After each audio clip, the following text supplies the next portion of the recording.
Praise the Lord. யாவரையும் இந்த ரகபோத்து நேரத்துக்கு அன்புடன் இந்த நாளில் வரவேற்கிறேன். இந்த நாளுக்குரிய வேத வார்த்தை சங்கீதம் 34 சங்கீதம் 8வது வசனம். கர்த்தர் நல்லவர் என்பதை ருசித்து பாருங்கள் என்று இந்த வேத பகுதி சொல்லுகிறது. வாழ்க்கையில எத்தனையோ மனுஷர்களை நாம் சந்திக்கிறோம். ஒவ்வொரு மனுஷர்களும் பெற்றோரை, பிள்ளைகளை, கணவனை, மனைவியை, கூட பிறந்த சகோதரர்கள், சகோதரிகள், நண்பர்கள், உறவுகள், நம் மேல் அதிகாரிகள், நம்மளோடு கூட வேலை செய்கிற சக வேலையாட்கள், நம்முடைய நண்பர்கள், உறவுகள், எத்தனையோ மனுஷர்களை நம்ம சந்திக்கிறோங்க.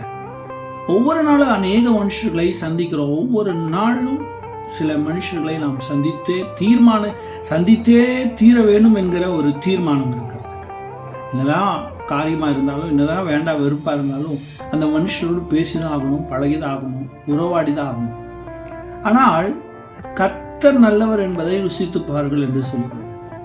அப்போ ஒரு மனுஷனை எப்ப நல்லவங்கன்னு பார்க்குறோம், அவங்களோடு பேசுறோம், பழகுறோம், உறவாடுகிறோம், அவங்களுக்கு எல்லா தேவைகளை எப்படி இருக்கு அப்படின்னு நம்ம பார்த்து அதோடு கூட உறவாடும் போது அவங்க நம்மகிட்ட எப்படி பழகுறாங்க அப்படின்னு பேசுறாங்க அப்படின்னு சொல்லி அவர்களை தீர்மானிக்கிறோம். ஆனால் அது நிலைத்து நிற்கிறது இல்லை. கடைசி வரைக்கும் அந்த சமாதானமும் சந்தோஷமும் அந்த உறவுகளும் அந்த பேச்சுகளும் நடக்கைகளும் கடைசி வரைக்கும் அது நிரந்தரமாக இருப்பது கிடையாது. ஆனால் சில மனுஷர்களோடு நாம் பேசுகிறோம், பழகுறோம், எப்போ மாறுவாங்கன்னே தெரியல. நல்லாவே பேசுவாங்க, நல்லாவே இருப்பாங்க. சில சூழ்நிலையில், சில பிரச்சனையில், சில தேவைகளில் நம்மளை விட்டு கடந்து போயிடுவார்கள், மாறி விடுவார்கள். அது மனுஷனுடைய இயல்பு, மனுஷனுடைய சுயரூபம், மனுஷனுடைய காரியங்களை எப்படியாவது வெளிப்படுத்தி விடுகிறார்கள். என்னதான் நம்ம கூட உறவாக இருந்தாலும், நம்ம என்னதான் செஞ்சாலும், அவங்களுக்கு தேவைகளை பார்த்து நம்ம என்னதான் செஞ்சாலும் கடைசியில் கேட்குற ஒரே விஷயம் என்னன்னா, எனக்காக என்ன செஞ்சிட்டீங்க, அப்படி எனக்காக என்ன பண்ணிட்டீங்க அப்படின்னு தான் அவங்க கேட்குறாங்க. அது வரைக்கும் செய்யும் போதெல்லாம் நீ ரொம்ப நல்லவப்பா, நீங்கள் ரொம்ப நல்லா இருக்கீங்க, நீங்கள் தான் எனக்கு எல்லாமே அப்படின்னு சொல்லுவார்கள். ஆனால் அந்த வேலை ஆன பின்பு சில நேரத்தில் அந்த மனுஷர்கள் நல்லவர்களாய் தெரிகிறவர்கள் சில நேரத்தில் நம்மளுக்கு தீமையாக, துன்மார்க்கராக மாறிவிடுகிறார்கள், பிடிக்காதவர்களாய் மாறிவிடுகிறார்கள், நம்மை நேசிக்காதபடி மாறிவிடுகிறார்கள். அவர்களை நினைத்தாலே சில நேரத்தில் சில மனுஷர்களை குறித்து பேசிட்டு நம்ம கேட்போம், கண்டிப்பாக கேட்போம். அநேக மனுஷர்கிட்ட இந்த வார்த்தைகளை கேட்டிருப்போம். நீங்கள் மட்டும் ஏன் இப்படி இருக்கீங்க, நான் என்னதான் பண்ணாலும் ஏன் நீங்கள் எனக்கு மட்டும் இப்படி இருக்கீங்க அப்படின்னு சொல்லி கேட்டுருவோம். சில நேரத்தில் சில மனுஷர்கள் எத்தனை தான் நமக்கு செஞ்சாலும் அவர்கள் வாழ்க்கையில் சில நேரத்தில் யோசிப்போம், இவங்க ஏன் என் வாழ்க்கையில் வந்தாங்க, இவங்க ஏன் என் வாழ்க்கையில் இருக்கிறாங்க அப்படின்னு சொல்லி யோசிக்கிறவர்களாக இருக்கிறோம். ஆனால் இந்த வேத பகுதி சொல்லுகிறது கர்த்தர் நல்லவர் என்பதை ருசித்து பாருங்கள் என்று. இந்த வேத பகுதியை கேட்குற நீங்கள் இதுவரைக்கும் எத்தனையோ மனுஷர்களை நம்பி ஏமாந்திருக்கலாம். எவ்வளவோ மனுஷர்களை நல்லவர்கள் என்று பார்த்து அனுதினமும் நம் வாழ்க்கையில் ஒவ்வொரு காரியத்திலும் நம்ம சோர்ந்து போயிருக்கலாம்.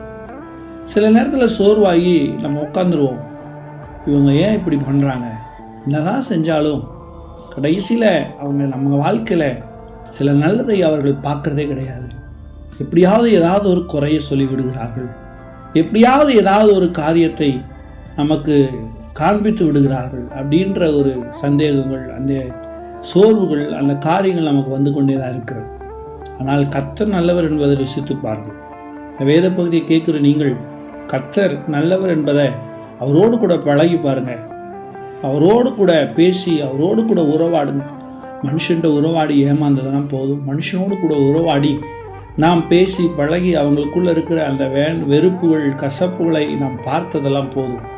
இனி கர்த்தர் இந்த வார்த்தை கொண்டு உங்களை ஆசீர்வதிப்பாராக, இந்த வார்த்தையை கொண்டு உங்களை நடத்துவாராக. இந்த நாளில் இந்த வார்த்தை கேட்குற ஒவ்வொருவருக்கும் கர்த்தர் நல்லவராகவே இருக்கிறார்.